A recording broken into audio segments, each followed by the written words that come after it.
Amigos oyentes, hermanos queridos, buenos días. El Evangelio del día, hoy 20 de agosto del año 2019. Aquí estamos Patricia y Miguel, este matrimonio cristiano, dispuestos a leer y comentar este Evangelio. Primero la lectura. Patricia. Lectura del Santo Evangelio según San Mateo, capítulo 19, versículos del 23 al 30. En aquel tiempo, Jesús dijo a sus discípulos: yo les aseguro que un rico difícilmente entrará en el reino de los cielos.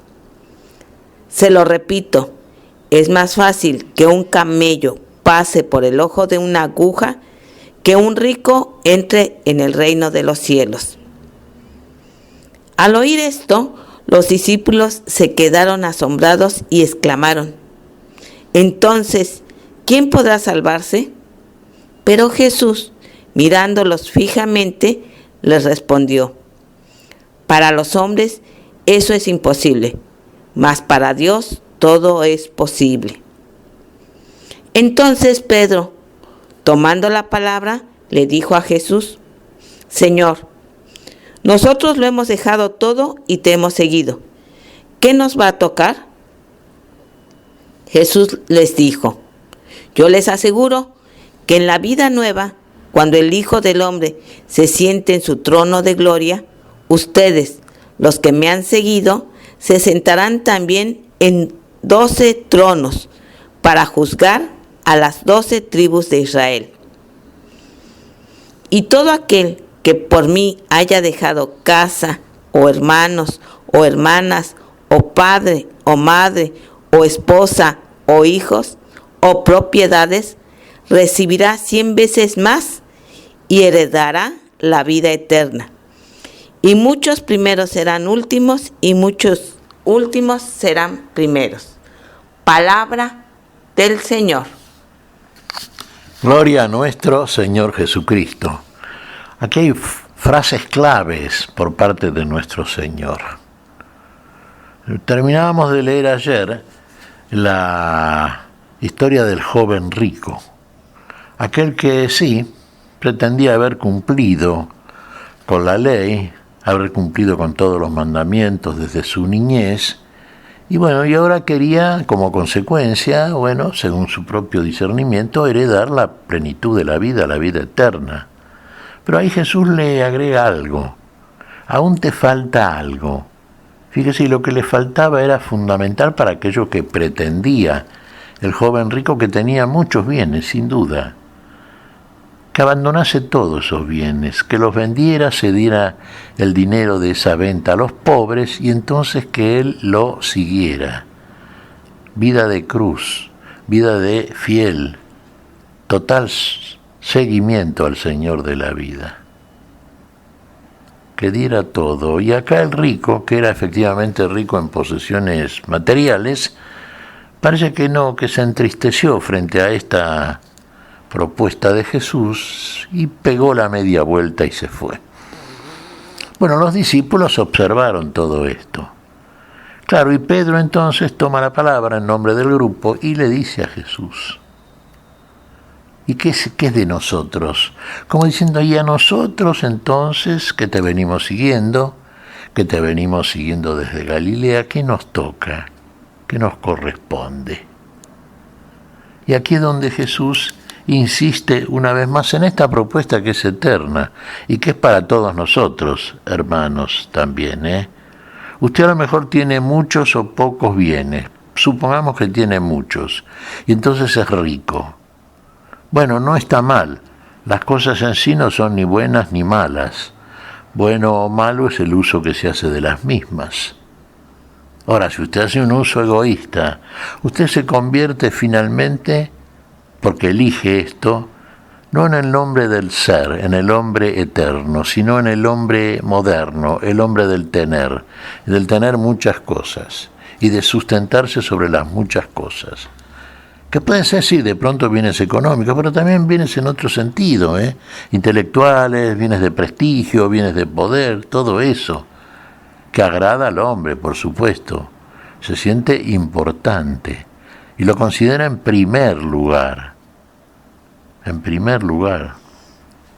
Y es incapaz de renunciar a esto en beneficio de lo que el Señor ofrece. ¿Qué le ofrece el Señor? El Señor le ofrece la vida eterna. Pero para eso usted tiene que abandonar un camino y comenzar a seguir otro camino. El camino que le propone el Señor. Y entonces usted va a ser un auténtico pobre, en el buen sentido, en el sentido revelado del término y del contenido del mismo. Usted dejará de estar esclavo de la posesión y cuidado de esos muchos bienes que pasarán, y usted pasará con ellos sin duda, ¿no? Y entonces, adiós a la vida eterna.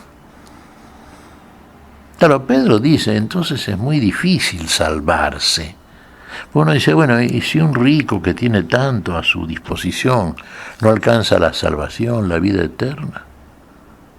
Pero el Señor ofrece otra cosa, que claro, en definitiva no es muy agradable. Pero fíjese que primero advierte una cosa Jesús, que es más difícil que un rico, y llamamos rico a al hombre del tener, ¿no es cierto?, que prioriza el tener muchas cosas. Y es más difícil que este hombre, que un hombre rico en este sentido, entre en el reino de los cielos, que un camello ingrese por el ojo de una aguja. Claro, es imposible directamente. Era difícil si un camello que venía del desierto con su carga y aquel que lo comandaba ingresase, porque no era fácil. La aguja era una zona de la muralla que era muy bajita, entonces tenía el camello, que es un animal grande, agacharse mucho y pasar con dificultades. Bueno, en ese sentido, ¿no?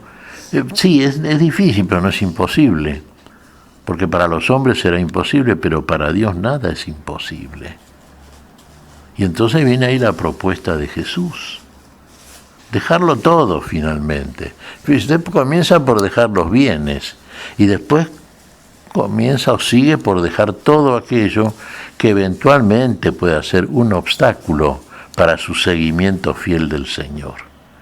Inclusive hasta los parientes más cercanos. Fíjese, padre, madre, hermanos, hijos, hijas, esposo, esposas. Todo aquello que configure un problema, un obstáculo para el seguimiento fiel, firme, permanente al Señor, debe dejarse. Siempre debe estar en primer lugar el reino de los cielos y su justicia, si usted quiere heredar la vida eterna, que por otra parte es lo mismo que le había propuesto Jesús al joven rico. El joven rico sí, se alejó, eligió los bienes, pero Pedro y los discípulos no, van a elegir seguir siempre al Señor, sabiendo que en Él y con Él todo es posible, por Él todo es posible. Y entonces en este reino paradojal, y en este seguimiento aparentemente poco atractivo, agrega cosas Jesús. Por ejemplo, que los últimos serán los primeros, y los primeros serán últimos. Los últimos, los que sirven a todos, como el buen esclavo, ¿no es cierto? Como hizo el Señor, que en definitiva lavó los pies hasta de los discípulos, que se hizo esclavo, siervo por causa de los hombres, siendo el que tenía la mayor riqueza, la vida y su plenitud. Y él podía comunicarnos la vida. Y los primeros, los que quieren ser mayores, aquellos que buscan seguidores y no el seguimiento fiel de la vida, serán los últimos. ¿Usted quiere heredar la vida eterna, el reino de la vida, la plenitud de la vida? ¿Quiere, como dice el Señor, cuando llegue el día del juicio, del final juicio, sentarse en un trono como se sienta el Señor para juzgar? En esta comparación que nos hace el Señor a las 12 tribus de Israel, 12 tronos, uno para cada uno de los que fueron apóstoles. Y usted puede serlo también, fíjese. Usted puede ocupar un lugar entronizado en ese reino eterno, pero hay que ganarlo ahora. Y no con dinero, no con bienes, sino con fidelidad, desde la fe y con una esperanza que nunca deja de ser. Todo eso si el amor de Dios que nunca nos falta y es abundante y generoso porque así lo da el Señor, esté habitando nuestro corazón. Y hagamos desde ese corazón nuevo, cambiado, todo aquello que agrada al Señor y que merece precisamente el reino de la eternidad. ¿Qué te parece, Patricia? Pues mira, Miguel, en este momento miraba el cielo y me imaginaba, ahorita no están los pajaritos, ¿verdad? Porque hace frío aquí, pero me imaginaba a los pajaritos volando en libertad. Y recordaba la frase de un sacerdote que decía: seamos capaces de tener sin retener. Y como bien mencionabas, el Señor no está contra que uno tenga, sino que ese tener te apegue tanto que te olvide de Dios y de los demás. Por eso es necesario compartir, no ser esclavos de lo que uno tiene, tanto bienes materiales como otro tipo de bienes. Tenemos que vivir en libertad como lo ofrece el Señor. Efectivamente, Patricia, muy buen ejemplo, ¿no es cierto? El que citabas de este sacerdote amigo, claro. La libertad gloriosa de los hijos de Dios, nos dice San Pablo. A eso hemos sido llamados, hermanos, a la libertad plenísima de la plenitud de la vida. Vamos a volar hacia ese lugar, a esos espacios abiertos, espirituales, a los cuales nos conduce siempre el Señor de la libertad, de la vida, de la plenitud de estas cosas. ¿Qué te parece si agradecemos al Señor? Muy bien, Miguel. Te damos gracias, Padre Celestial, en el nombre santo de nuestro Señor Jesucristo. Te damos gracias, Padre, te pedimos perdón por nuestras faltas. Señor, pedimos tu bendición para este día, tu espíritu de amor, de libertad, tu espíritu de vida, Señor. En tu nombre lo pedimos, por Jesucristo, Señor nuestro. Amén y amén. Amén.